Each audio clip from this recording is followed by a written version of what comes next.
Hello, welcome everyone. Good morning, good afternoon, and good evening for some, I guess. Yeah. Thank you very much for joining us today in this conversation, which we started with Stefan last year.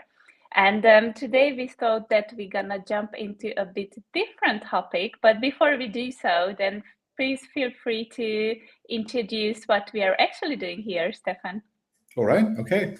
So I'm the founder of a network of scale-up experts called Shadow Leaders, and within that capacity, we'd like to share insights with founders and with investors, the two audiences we work primarily with. And Karola is also one of the shadow leaders within that network. And with her firm, she does amazing things. So that's a bit my background. I have a background in primarily marketing automation for technical companies. So I've been working a lot with primarily technical founders or quite technical founders. So that's a bit about my background. Over to you. Thank you. So my name is Karola Xenia and I'm the founder and CEO of Kassai. And we are basically one of the first, or actually the first completely virtual law firm founded in the EU who are tech specialized. So we've been in the space as well since 2012, and we've seen a lot of deals and acquisitions, and of course, a lot of other things as well. So when we started to talk with Stefan last year, then we realized that we have a lot of different perspectives here, which could be actually interesting to clash a little bit or discuss a little bit. So I believe we can jump right into our topic of acquisitions, because I got a feeling from you, Stefan, that it's basically one of your sweet spot or pain point, up to you. We will see how you think about it, because it came up on and on again in our conversations. And then we decided that, okay, let's break it down a little bit. So my first question there would be is that, so when people hear acquisitions, then they usually focus on the deal itself. And in your experience, so from which point or where does the actual work start there? Yeah, that's a good question. I think it depends on who you ask that question. For the founder who is selling the company or is being acquired, the real work actually starts when the earn-out term starts and the milestones are being met. Because generally speaking, when you sell your company, you don't get all the money up front. At least not a lot of investors do so.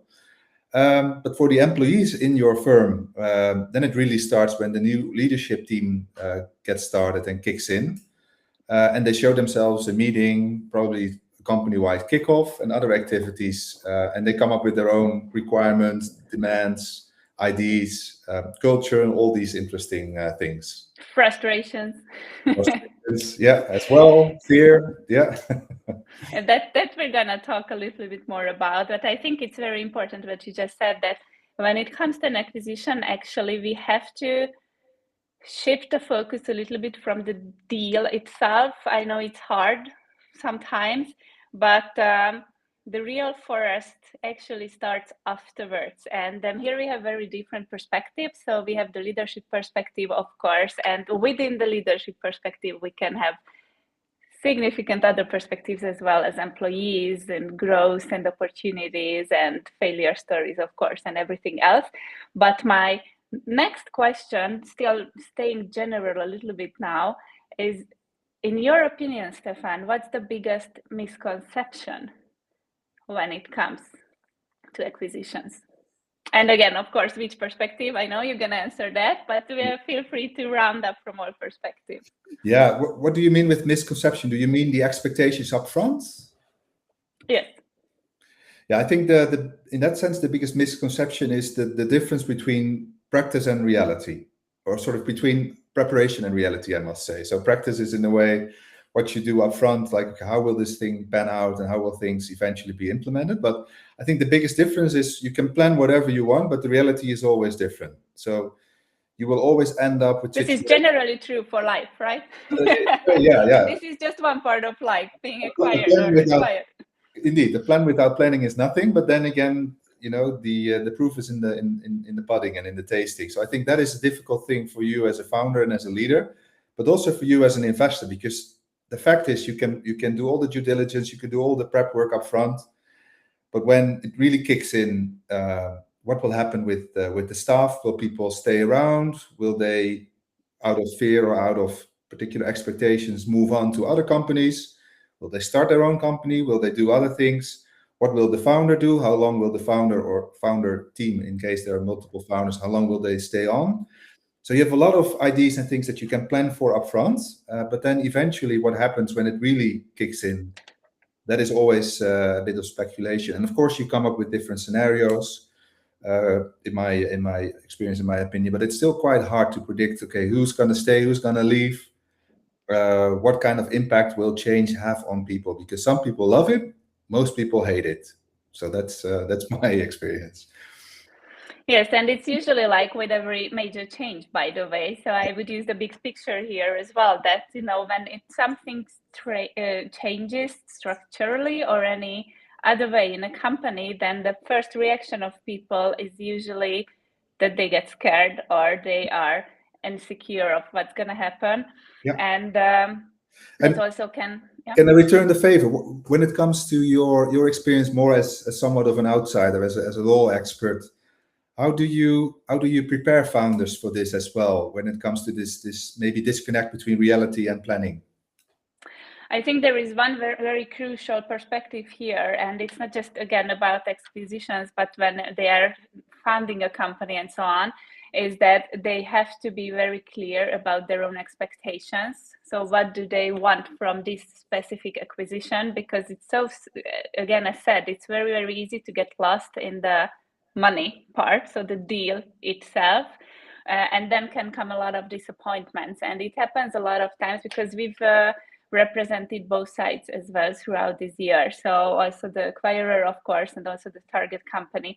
And it's very important that if it's possible, as much as possible, to clarify what goal I have as the founder, then what do I want to get out of this acquisition, what's my purpose with it, and the acquirer company as well. And there is a lot of misalignments, and this results in big misconceptions. Actually, I can give an example that when it comes to integration, for that we can talk a bit more detailed about that later, because that's also a very, very big angle of an acquisition. But if I'm a founder, do I plan to keep my company as is, only being owned by a bigger one? Or am I ready to basically let it go? Because in a sense, if I get acquired, I need to let it go. And a lot of founders get very, very surprised that, what, I thought we just get, you know, a new owner and everything continues. And it's very, very seldom the case. And also the other way around, of course, when it's the acquirer. So what's the acquirer's goal? We have just the recent one is, for example, about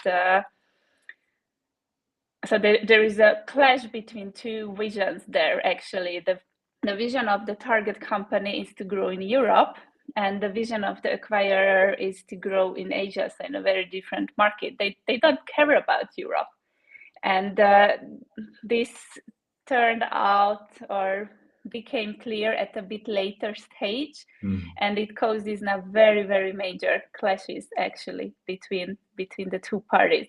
So that's one thing which is very, very important in my opinion.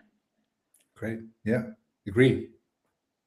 You see, it's too much debate that we have. We're too many times we're in complete agreement. So let's bring up some more controversial questions. Yeah. Maybe we talk too much.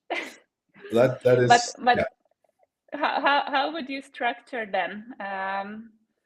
So if you take the perspective of the target company, because it feels like that it's a bit closer to your heart, then what would be the major points or takeaways? So let's say we have some people in the audience who are in the middle of an acquisition or a plan to start an acquisition as founders.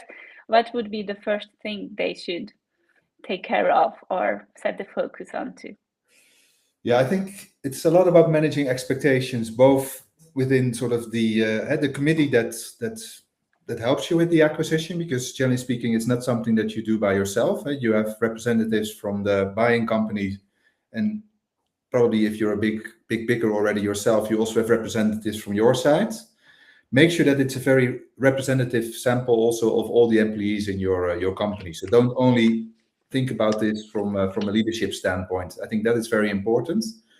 People don't like change, like we talked about already earlier. So if you have people that represent different teams, different departments, different groups within your company, they can also sort of smoothen things already up front, and they can take away a lot of the fear from their direct peers and colleagues within the organization. If you do it sort of top down and only with leadership, you might run into some trouble later on.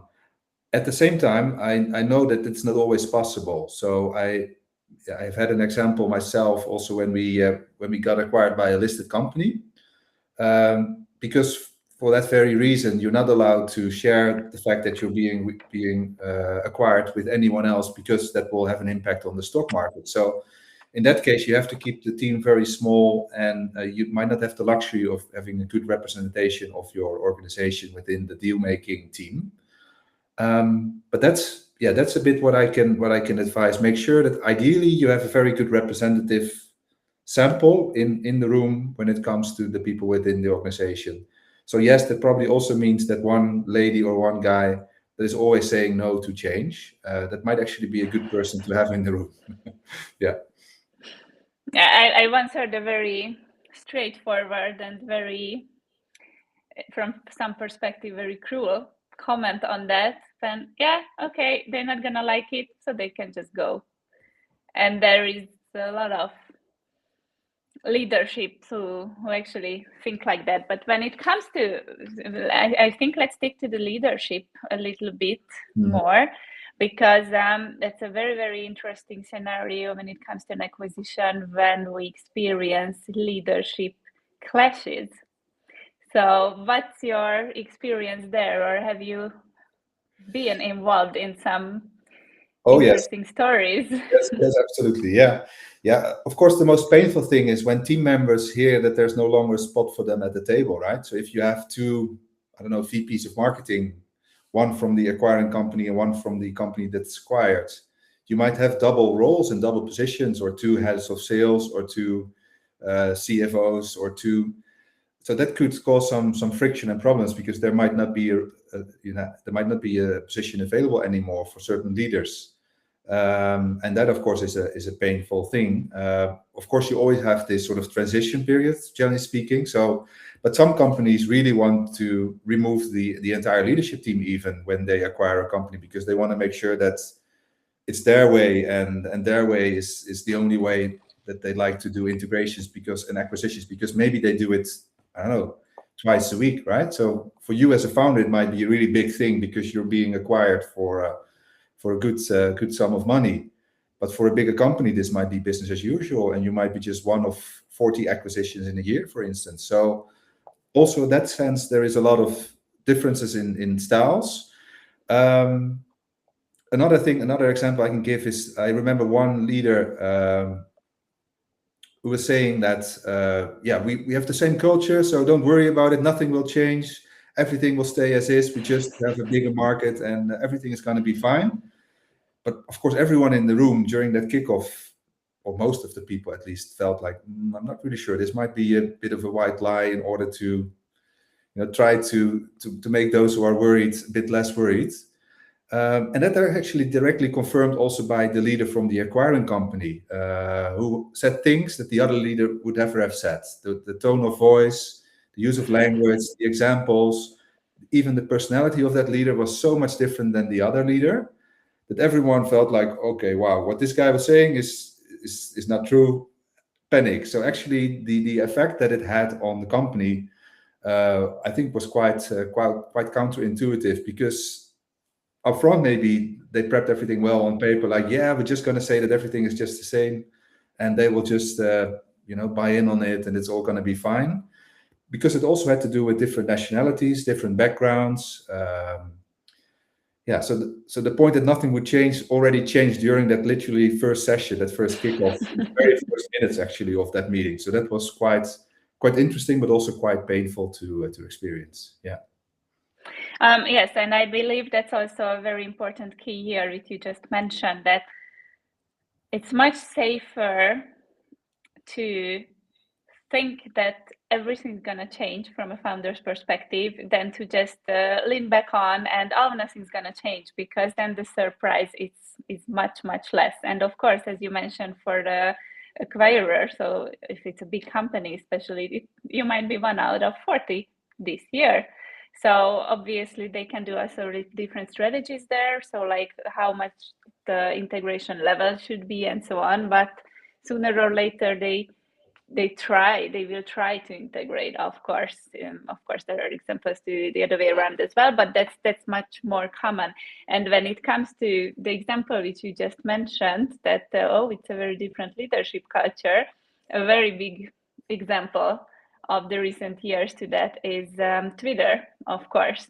So when Twitter got acquired and all the leadership got fired and half of the employees got laid off, and then the other parts, significant amount of other people who were not fired and left because they couldn't live with the leadership culture change, in a sense, which is also understandable, of course, from a people's perspective, if they are used to one and they prefer that, or hopefully they like their job. So let's say people work somewhere because they like it there for different reasons. And how would you handle that? So what would be your advice if somebody finds themselves in a situation like that? Yeah, if sort of these leadership clashes, if it escalates, I think what's very important is that you shouldn't hide stuff from one another, and you should be very open about the intentions that you have, and also your ambitions. And that's not just for you as a founder or a leader, but for everyone in the company. So I think if you're in the process of being acquired, even though you might not be able to tell who's going to acquire you, because often there are also multiple bidders, especially when, for instance, it's a succession-based acquisition. The founder wants to stop for whatever the reason may be, age or lack of focus or health challenges. There could be all kinds of challenges, because an acquisition, of course, is not always voluntarily in a way. So I think it's very important to be open about the intentions and the ambitions, and so be as frank and direct as possible about what you want, and share that among that team, because I think it's also very important, also as a leader who stays on, that you get clarity about your role in the future company, so that you have an agreement, like the example you gave. If your heart and passion is really into growing into a European market, and the acquiring companies like, oh, we don't really care about Europe, all in on Asia, that might be a reason to actually not sign the contract. Because if that's really your thing, or if you really want to be the market leader in a particular geography or in a particular industry, and the acquiring company's like, oh, we don't care about this, we only care about your team of developers because you have the best developers in the domain, so we want them to stop working on whatever they will be working on, and we want them to focus on company or on projects Y that we have just developed, which is super cool, and they have to forget about everything that they've been worked on in the last 10 years. Well, that's often not really a good story. Because a lot of people, they choose for something. They choose for you as a founder because they believe in you and the vision that you have, or they truly believe in the product or a project, especially when you have an open source nature, that they really love to contribute to the broader community as such. And if you take away their baby, they're gonna be mad. Yeah, here actually it usually comes up in our workshops when we do it in the very beginning, like a founder alignment workshop. And very many of the occasions, it turns out that the founders have very different visions, and again, expectations of the cycle and timeline of the company and the life cycle of the company, of course. And it happens a lot of times that like founder A and B said that they would be super happy about an acquisition like 5 years from now, and then they take their money and leave and do something else. And the other two, so founders C and D, were completely appalled and said that they want to work on this for the rest of their life. They truly believe in this, and this is their thing. Of course, it's very beneficial if these kind of internal founder clashes come to the light before you found a company. In our cases, almost always afterwards, Yeah. unfortunately. Yeah. But this is one very good way if you think at the very beginning, very long ahead, because acquisition is still a very, very great exit tool, basically. So it's absolutely nothing wrong with that. And it's also, in many cases, pretty simple. Now, I don't talk about the paperwork, of course, but your lawyers are there to solve that. But as to a transaction or as to a deal, it can be very streamlined and very smooth.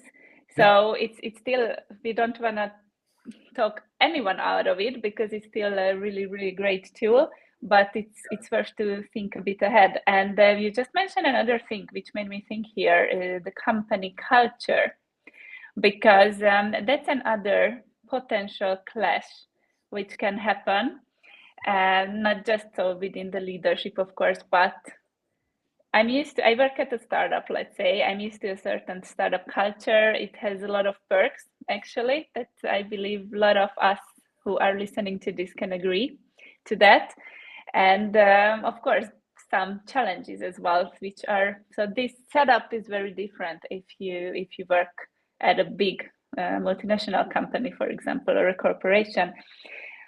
But there is one specific example which I wanted to discuss with you, Stefan. Lately, it's the Microsoft Activision Blizzard acquisition, which was in 23, 24. It was one of the 69 billion deal value dollars, really crazy. It was one of the biggest, or if not the biggest, the largest tech acquisitions.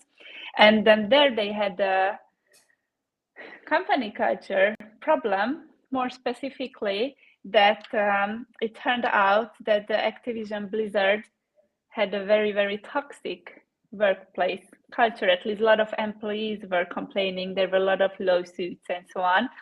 And Microsoft had to deal with that. Of course, they still wanted to acquire the company, but this sets very, very different type of challenges than I'm taking a little bit of the acquirer's perspective here. Yeah. But what do you think about these corporate, so because of course, corporate culture, this is a tough example of corporate culture clashes, of course, but what's your experience there? And what to do with it and how to integrate. And of course, you can all the time fire the CEO and start to try to integrate and so on. But how would you start there? What would you do? Yeah, that's a very good point. Of course, Activision is a huge company all by itself. So I think that is probably different than most founders here in the webinar today as well. I'm also primarily working with founders in the 2 to 10 million, 2 to 20 million annual recurring revenue range. So I hope for you that you will sell your company also for billions of dollars. Don't get me wrong, but it might be more in the millions, tens, hundreds of millions range. So there could be a little bit of a difference there. But then I think the fact that as a founder, your company gets acquired, you often quit as soon as possible, or they will ask you to leave the company. Also because as a founder working in the Microsoft ecosystem, to be quite frank, oh wow, that's not for me, and not for many founders, I think, as well, right? So if you all of a sudden have to sign all kinds of agreements, all kinds of documents, all kinds of compliance things that you wouldn't even think about when you're a bit smaller, that could really eat up your energy in a way as well. So I think the reason why you're a founder is also because you wanted to start something and probably break away a bit more from the corporate structure. So when you're integrated again into a corporate company, I think it's often also you need talking about your exit, and the moment of exit is very important. So I sold one of my companies as an example, and I stayed on for a few more years to make sure that there was a smooth transition and that the milestones were met. Also was in my own interest because the acquisition amount was cut into different milestones. So when I met the milestone, I got more money, right? So that's very common structure. Yes. Yeah, you have an incentive to stick around and do your utmost to get good results. But then it's also truly a relief when you get out of the company, because also in that time of transition, you see that the company is changing and things will be done differently than what you would have done yourself. And you literally alienate from your own company. So it's not your company anymore. You see it also changing in ways that you might or might not really like. So generally speaking, it's good that you step out of a place also after a few years. When it comes to more of the complex example that you gave, Yeah, I think that is something that Microsoft should also have taken into account in the due diligence, not just the financial outcomes, and that it is cool that you are now have the Call of Duty series among your suite of offering and maybe connected to Xbox and a huge financial potential that you see there. Because I get that point, but then also, like, if you're buying a company that is very toxic, it could actually also backfire within the bigger organization. So maybe that would actually be a good reason to keep them as is, put them on a bit of an island, make sure that they do things their own way, build a bit of a fence around it, and don't bother them too much. Because if they really come and get integrated into your company, also if it is that toxic, then very likely it's a leadership problem. So it probably comes from the top. If you get these leaders and you promote them into your wider Microsoft organization, then who choose similarly toxic people to work with. Yes. yeah, but then it could also cause sort of sort of a shit show even beyond the scope of your acquisition. So then the real cost come after the integration. Yeah. And back to the example which you just gave about your own acquisition, when you were actually the target company and the CEO of the target company, and you said you stayed on for a while. Of course, that's usually also a requirement. So that's so far business as usual. But in that specific story, what were the biggest challenges for you as a leader who just got acquired, stayed on because of contract purposes, and worked very hard on the integration and so on? So I believe it can be very interesting to hear. Yeah, I think biggest challenges come down to, I think, at least three different elements. So one is the personality side, the other is the culture side, and the third one is I would say, the strategy or structure side of things. So when it comes down to sorry, before you continue, how many were you? How many employees at the company, at your company? I had a fairly small company of 7 people. So 7. it Okay. wasn't that big, but still it was big enough to do cool stuff together. So yeah. So yeah, when it comes down to personalities, that I think is a really tough thing, because generally speaking, like the example I gave, this was also a bigger company, well funded by investors, and they did this very regularly. So for me, it was a very special thing, especially because it was the first time that I sold the company quite some years ago, and yeah, so I was like, wow, you know what's going to happen. I had good advisors, so I think that is also an advice I'd really like to give you. Make sure that you don't do this alone or with your founding team, but make sure that you have experienced advisors who have gone through a similar process already. So work with experts like the experts we have in the Shadow Leaders Network, for instance. But make sure that you also have a connection on personality, or that you're able to find a good balance between personalities. Because one of the persons in that committee who from the buying side of things was very narcissistic, I must say. So very, well, narcissist is maybe a bit negative. It was a very strong personality. Let's put it a bit that way. And I think it's good to name the elephant in the room. I'm a bit tired of trying to wrap it up into some words, which is actually common to play narcissist. That's it. So I don't know who you're talking about, by the way. No, it's just a and that's also, I think that's also that's why we have to keep it. But the thing is that he had such a strong vision and ideas. If you didn't like it, it was a bit my way or the highway. So that, I think that's why I label it narcissistic. But it was a visionary with very good and clear ideas. So that could be something that can also eat you up along the way, right? So they say culture eats strategy for breakfast, and that, I think, is also in that sense related to personality. And that's a nice bridge to culture. The way things were done was very, very different. We had quite a modest organization, a small, so we did a lot of things together. We befriended more or less everyone, so all the colleagues knew each other very well. And they had more sort of top-down structure. We had a very, I don't know how to say it properly in English. Sorry, I'm Dutch. I think egalitarian, is that the way? Like everyone was sort of an equal, although of course you had differences in ranks more from an informal leadership standpoint. But there it was like top-down. They told other people what to do, and we joined them also physically in the same office space. So we became part of a team of around 200 people, and we had our own sort of corner. And that was really awkward, because you were just seeing things like, oh, wow, that's never going to happen to me or my team. So we were literally still an island, but then within the bigger group. So that was quite fascinating. But we were like, okay, I will never, ever allow him to talk to my people like that. So you were still thinking in us and we and them kind of terminology, even though we would share the same office building. So that is quite interesting when it comes to culture. And what did you do? So you said, okay, I'm never going to allow this person to talk to my people like this. How did you protect them then? Afterwards, you were also sitting in the organization. Yeah, so you did it as much as you could also in management team meetings and other occasions where you had the opportunity to do it. But the fact is, of course, you're also traveling, right? You meet customers, you go to conferences, you do things internationally. So the reality is you cannot. So there are always, because literally when you're on the same floor, people start talking to each other, both positively and negatively. So people became part of that culture, and for better and for worse. And for a lot of them, it was great because they also had opportunities to understand what the other companies that got acquired were all about, what they really did, build very nice bonds. Because what was really great about that acquisition was they had a very party style way of doing things. So they were very top down, but at the same time they threw in parties once a month, all paid for. People stayed in hotels, super cool. So for the younger people in my company, and I was young at the time as well, by the way, I was 23. It was a lot of fun because it was like free drinks, cool places, all the cool stuff. So things that I couldn't offer in my with my humble budget, and I could definitely not do that every month.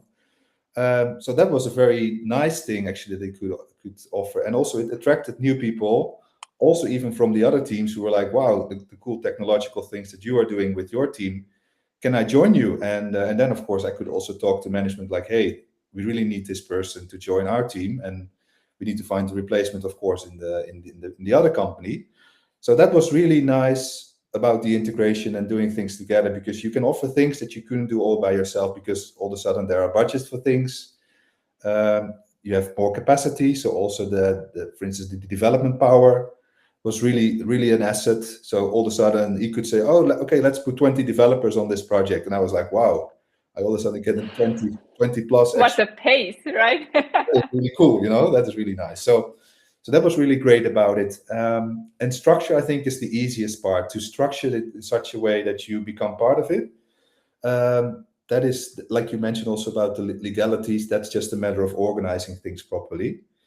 I also know that companies, I think it is Cisco, if I'm not mistaken, who actually intentionally leave things as is. So they buy a company, but they tell the management team, you should run the company like it is still your own company. We don't bother. We just make things possible for you, and but you keep your own culture and keep your own thing. So there are actually big companies out there who also by design let you be and let you stay on your own little island, maybe even keep your own office in your own place. So. That's exactly what I wanted to ask your take about this. So what do you think it's better to preserve the company culture in the target company as is, or to integrate?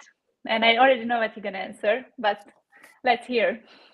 Yeah, I think it's a very, very tough question to answer. So it takes a bit of sort of thought as well, because I think ideally integration is best, right? Because you have economies of scale, you have a lot of benefits there, you have more personal development opportunity also for the people in your team, your own employees, your own leaders.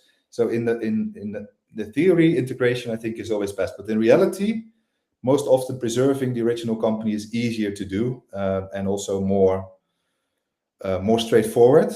But yeah, then also you accept the fact that you cannot really get the most out of the cooperation and out of the acquisition. So I think that is a bit of a trade-off that you as an acquiring company, but also you as a founder of a company being acquired, you need to think about it. You need to make that together with the other experts involved. Yes, and also here, like everywhere else, do your homework, of course. So find out the policy or the direction which the acquirer would go to or usually goes to, and so on, so that again align the expectations. I believe it's very, very important to eliminate surprises here. Yeah, but it's generally again true for life, right? Yeah. From a founder perspective, in a way, you're in the easiest position, right? You walk away with the bag of money if you do things properly. Yeah, so if they let you walk away, so if they let you walk away, that sooner or is. later. Yeah. But then, of course, for everyone who stays behind, that is really a challenge. Also, often a positive challenge, because indeed you have way more opportunities than what you maybe could offer as a small SME. But challenges nevertheless, yeah. I actually wanted to talk a bit more about the opportunities, but I need to jump back here for a sec because I'm so interested. And like, did you manage to keep your people and employees within the big organization even after you left, or how did that turn out for you? Yes and no. So some stayed on, some moved on very well within that bigger organization. Some left, and one I actually hired back in another company I think about 8 years later. So that's also interesting. So with some, you also have more of a natural click. Some people you stay connected with, most people you don't. At least that's my experience when it comes to moving from one company to another. So that was a bit the reality. So I think it also depends on the personality. Some people like the comfort of knowing what they have, even though it might not be optimal, but they'd rather stick around. And others are often looking for change, for a new thing, maybe better salary elsewhere, job hopping here and there, which I personally would also not really recommend. So I think it's good to find a bit of a balance there between sticking around in a good enough organization, also from a leadership standpoint, and don't be frustrated too easily. I would say sometimes you just need to stick around and go through it and make the most of it. So then again, as a CEO, you have to be ready and prepared for everything and anything, right? We always end up there, actually. Unfortunately, often, yes. Yeah, but then again, you don't have to do this all by yourself. So I think that is the biggest lesson learned as well from my own experience. Make sure that you surround yourself with great experts, because it's a bit naive to do it all by yourself. And of course, you might have co-founders. I had a co-founder as well, but they come up with different expertise and a different experience also of the whole acquisition process. So make sure that you surround yourself with people who have done this before, trustworthy mentors or other people you might already know. Or if you need subject matter expertise, you can work together with a specialist network like our network, the Shadow Leaders Network. But that's really up to you to make up your own sort of dream team who can support you in the boardroom, but also during that time of transition.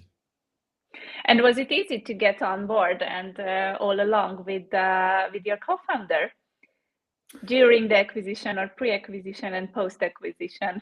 Yeah, I think pretty much so, because we knew each other already for a long time, so that helps. But it's still, yeah, of course, you like the examples you gave, people have different expectations, and normally you select a co-founder because they are very different than you, right? So yes, just one thing here, please don't select them because you went to school together, just no, please. no.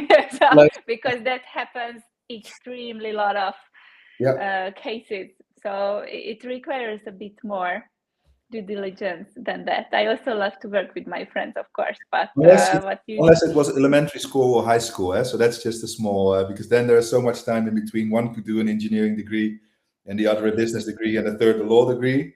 So that's fine. So that's the only small asterisk I need to put next to your comment. Yeah.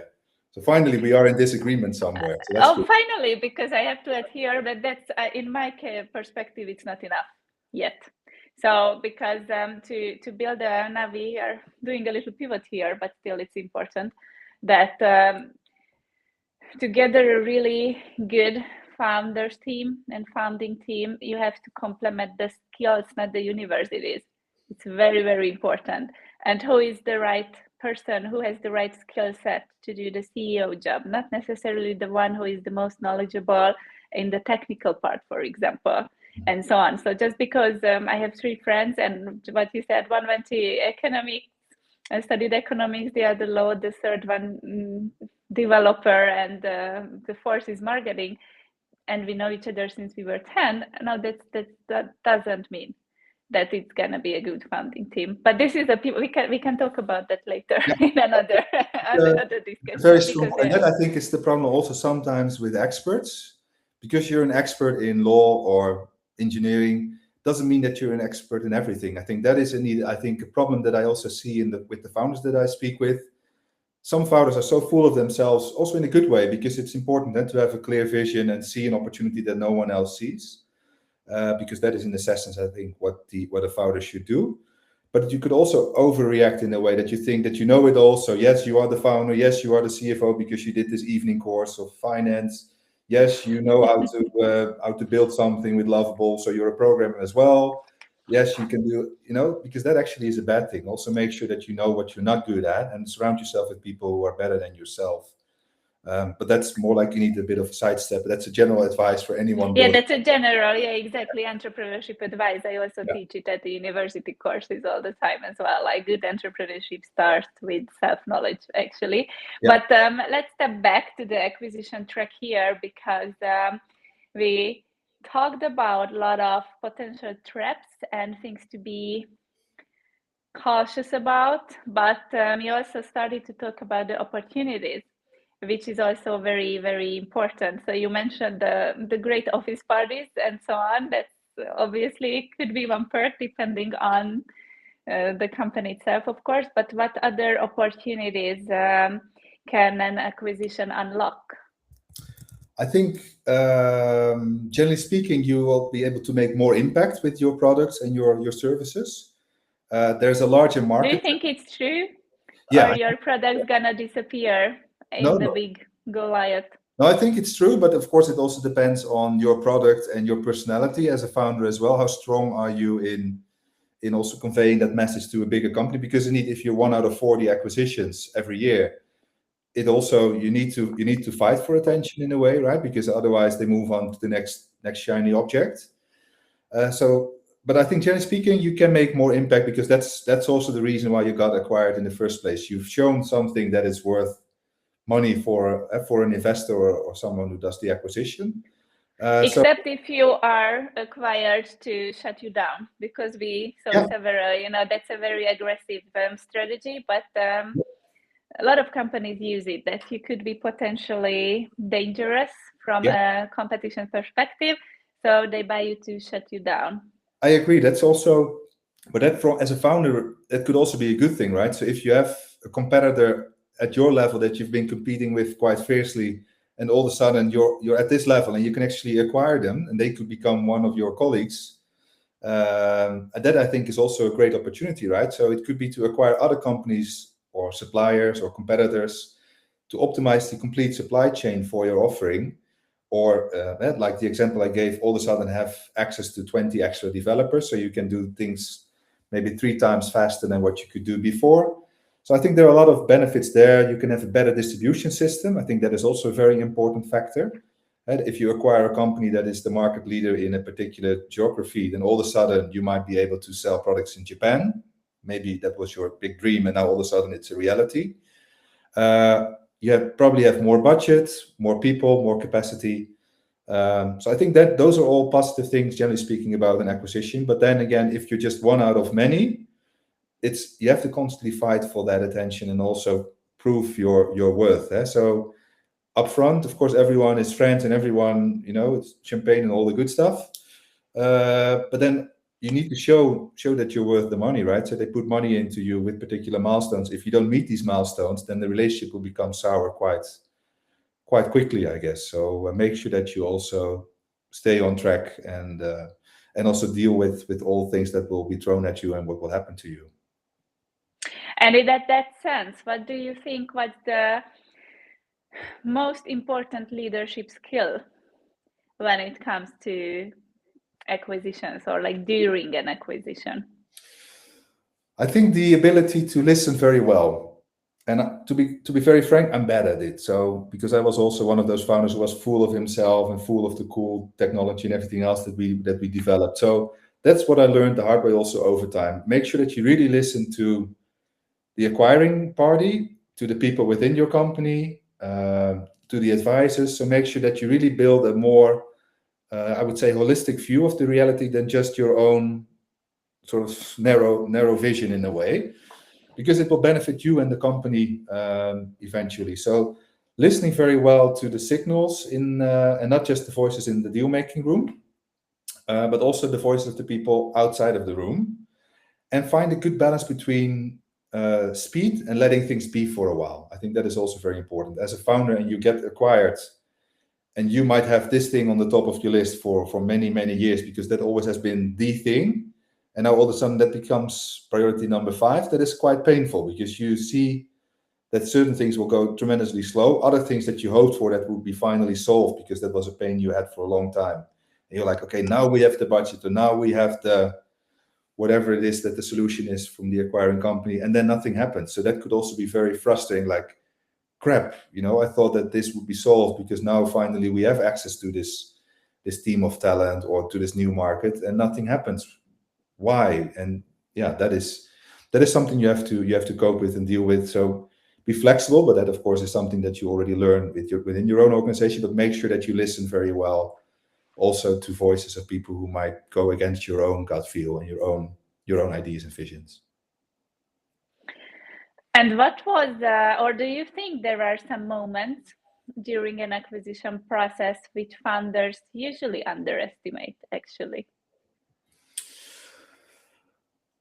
Other than the paperwork, because I heard a lot of people complaining and ventilating about it, that they had a PTSD of all the paperwork, and it's like, sorry. You get like a room full of these nice binders with all kinds of terms, and then you're like, oh crap, am I really signing all of this? Like, what's the catch? But that's a neat part of it. Yeah, in 20 copies, preferably, right? Yeah. The good old times, when the closing took like a whole day in a room with some mineral water and some food, and all you did is just like sign. Yeah, that's a bit faster. But the good thing is that that day will end at a certain moment, right? So then it's in a way back to business. I think the process of adoption to the new reality, I think, is something that you really shouldn't underestimate, because for some leaders in your company, things go too slow and they get upset and they get annoyed because of the sort of the slow speed of change. For other leaders, things actually go too fast and they get upset and annoyed too. So you need to find this really, it's of course as a leader you can never do it in the right way, right? So you need to find this sort of balancing act, find a good equilibrium there, and make sure that you keep also a very close eye on your superstars. Who is the best performing salesperson, who is your lead developer, who is the best finance person in your company, or whatever is important to you. Make sure that you also spend time with that person or with that group of persons regularly, because if you see that they become annoyed, or if they start calling themselves in sick or something is happening, then you really have a problem, because then probably you will not be able to live up to the expectation and meet the milestones. Because if your team of developers walks away because they're like, okay, this is such a crappy thing, he will be gone as well in a few years or months. So what will be left is just a pile of shit. I don't want to be part of that. So let's move on. So that, of course, is something you want to avoid. Yeah, I agree here as well. So then what you just said, it made me think about of another perspective here, is that it's a bit similar, but still not that. What lessons do founders usually learn only after the acquisition? What you've seen so far? Because, What do you learn after acquisition? That reality is a bit rougher than what you anticipate often, but also in the positive way. You could all of a sudden have things really surprising you, like things go much better than what you always thought would be, or you anticipated that if you would enter that market, you would get a lot of problem with the competitor, and then nothing happens from a competitive side. So actually you take a lot of market share and you see a lot of revenue growth. So it's really how things work out in practice, I think, is something that you cannot really plan for. So I'm repeating myself a bit there, but I think you just have to make the best possible decision with the people in the room and the people outside, and in clear alignment with the bigger company, because then sometimes your assumptions can be wrong as well. Your market research can be wrong as well, can be outdated as such. But also vice versa. I also have noticed another example of a leader who was so full of himself, and it was really like, like, we have state-of-the-art technology, this is the best ever. And then a team of more introvert analysts and developers were like, screw you, this is not state-of-the-art at all. This is like, you used to work with that stuff 10 years ago, but because you're not on top of things, you think this is really. So the whole team moved on. So the whole team left the company. They decided together, like, I don't want to work with this guy. And that, of course, is also something that is avoidable in a way if you do the culture fit properly. If the allocation of teams, you're like, okay, this leader will lead this team. Is it going to be a match, yes or no? So this is, I think, an avoidable situation if you have a leader with such a strong personality, but also let's call it the Trump effect, that you think you know it all, and if you're wrong, then afterwards you say that's how you planned it. Here we have a more exact word to use as well, but okay, we can start to practice using it the other time. Yeah, and I think that is, something that you have to be aware of. And of course, in the good sense, that is also the case, right? If you have a very strong leader, and all of a sudden that leader, who was maybe the leader of a group of 10, becomes a leader of a group of 50, and all the 50 people really grow and excel and are super happy in their new created environments. I've seen that as well. I've seen also examples of leaders like that who really stepped up, also to my own surprise, like, wow, I didn't see this in you, but you can actually lead a way bigger team, and you're doing an amazing job. So it's not always the loudest people who are the most competent. Actually, it's usually the other way around. That's a very important lesson, I believe, which we could spread. Because if you're actually competent, you don't have to be loud. Yeah, and how do you deal with that, Karola, as well, when it comes to the deal-making process? Because I can imagine that's a lot of either founders who are being acquired with a very strong personality, or founders who are acquiring another company with a very strong vision and ID. How do you keep all the the Dutch say all the frogs people in the same boat? The frogs in the same bucket. That's how we say it in Dutch, but I don't think that's a proper way of putting it in English. So how would you deal with sort of strong personalities and potential clash of personalities also in the acquisition process? That's very, very interesting part in our job as well, I have to say, being business lawyers. And the term business lawyer is a bit misunderstood in Europe, actually, because they still think about it, and the most common to think about it that we are lawyers, so behind the paragraphs and so on.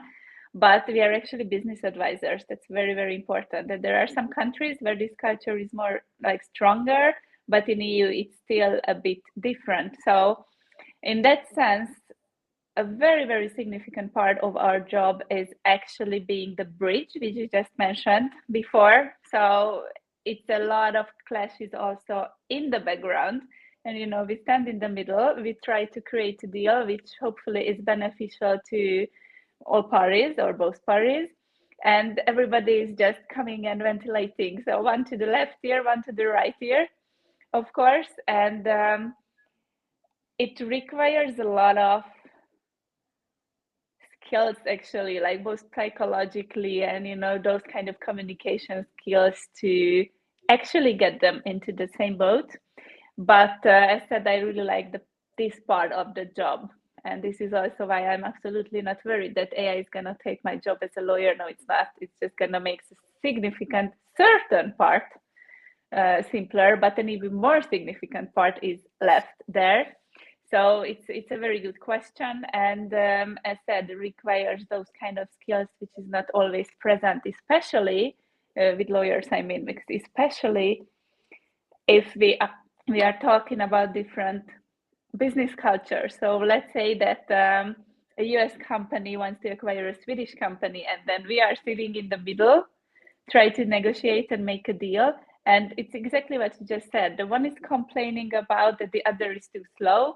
The other is complaining about that the acquirer is too arrogant or too fast, or try to use force or pushing it and so on. So it's actually very, very interesting to not get stuck in the middle and not getting influenced actually by a lot of emotions, because in a certain point, especially if the transaction starts to be a bit challenging of, the conditions and ping pong and back and forth, more and more emotions usually come to the surface, and then managing those emotions and then calm people down. And so it's yes, it's very present. And as I mentioned, it's I would say at least 50% of our jobs as business lawyer to manage this. So I put always great emphasis on teaching it to my colleagues so that they can do the real help as well. And I believe one thing is very important here, but it's a bit other. I just thought of it, so I can get back to that. So feel free to say what you just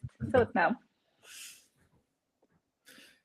Yeah, and you're a deal broker in a way as well, right? But not just from the factual side, but also indeed from the interpersonal side and the management of expectation side, I think. So that is also something that is very important. So, yes, and how we do lawyering at Kassai Law is also from the business side. So it's not just like okay, draft an agreement, but an agreement is 95% a business document. That I always have to explain as well.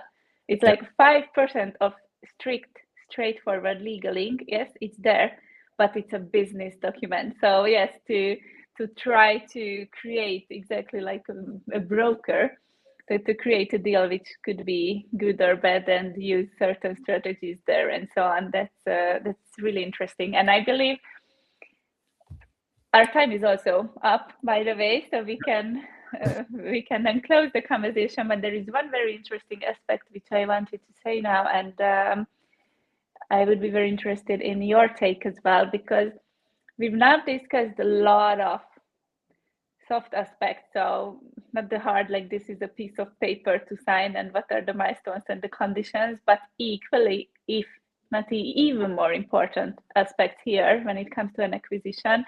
And you also mentioned that when it came to the Microsoft acquisition of the toxic culture and so on, that Microsoft should have put more emphasis on that. So it's very interesting to see from the acquirer, so the acquiring company's perspective, that the scope of an acquisition process throughout the, I would say, last 10, 15 years started to broaden, because it's not just about the numbers anymore. It's not just about the finances and the IP, but it's the culture. It has, for example, the cyber security perspective, the AI security perspective, so many things which didn't exist before when it came to acquisition, and the human perspective, which we talked a lot about, the cultural perspective. So I believe it's very, very nice to see this development and tendency, even though a lot of companies still don't really act on it, or I'm not even sure that their leadership actually realized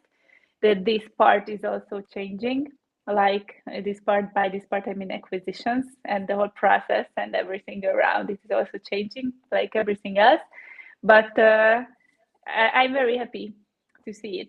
Yeah, and time management is tough, especially from the acquiring side, right? If you are indeed acquiring 40 companies a year, and you need your signature needs to be on the documentation as well, it means that you need to understand what you're signing, right? Because you're liable either. So that can be tough, right? So yeah, of course, as a natural consequence, you might take some shortcuts and think like, okay, this is going to be fine because the lawyer who's always looking after this took care of everything, so just sign it. I think that is also a tough thing for an acquiring company, that these sort of soft things are probably indeed the most important, but also the hardest to manage, especially if you have limited amount of time. So yeah, the sooner you start with that sort of transition and that sort of acquisition process, the better. Do not sugarcoat things too much as well, but also at the same time, don't highlight the negativity too much. So strike that balance there as well. And I think what's really important, make things as specific as possible, also for the acquiring company. So what's going to happen to the employees in the company? Who can stay? Who needs to go? What's the package for them? Be very open and transparent about it as well. And also ideally picture the bigger picture for them. Like, okay, if you join the company, you can lead a team of 50 instead of 20. And what happens, unfortunately, very often is that you lead that team and nothing changes. You keep the same salary, maybe even the same budget, and all of a sudden you have 20 extra products that you have to look after. And I thought, of course, that is also bad management. So make sure that you allocate budget also for the people who stay, and give a very good future outlook and perspective to them, especially if they are the superstars in the company that you acquire. Come up with a good personal plan, work with your HR and talent team to make sure that you keep the ones that you really want to keep. And of course, there are always people that you probably also want to get rid of, because that could also be a consequence of an acquisition, that you think that we can finally say goodbye to this person. Yeah, that's also a very natural and logical thing often, right? So, yeah. Yeah, and also make sure that you can lead a team of 50 instead of 20, because again, we are shifting in leadership skills there. But I believe we don't have time to discuss that now today, unfortunately. So thank you very much for this great closing, Stefan, and sharing your experiences there. And thank you very much for everyone for joining us for our acquisition conversation. And keep an eye on us, because we're gonna come with other very, very practical topics later on. Thank you for having me. It's been a pleasure, like always. And I'd like to invite everyone also to post questions that they may have also for a later stage. So this will be this is recorded and it will be shown also on the LinkedIn event page. So also if you see this at a later stage, you might not really have a chance to mingle. Just share your comment and we come back to you. And also if you are in need of advisors, don't be a stranger and reach out to us, please. Because we have a topic of ghosting, investors ghosting. Do you remember, Stefan? Oh, yes. There was a lot of questions about that last time. So I believe next time we can jump into that one. It sounds also like a big pain point. Yeah, let's do So it. yes, I agree. Feel free to come with questions here as well, and then we can get back to acquisitions, of course, too. Great. Thank you. Thank you. Thank you, everyone, and thank you, Stefan. Bye-bye.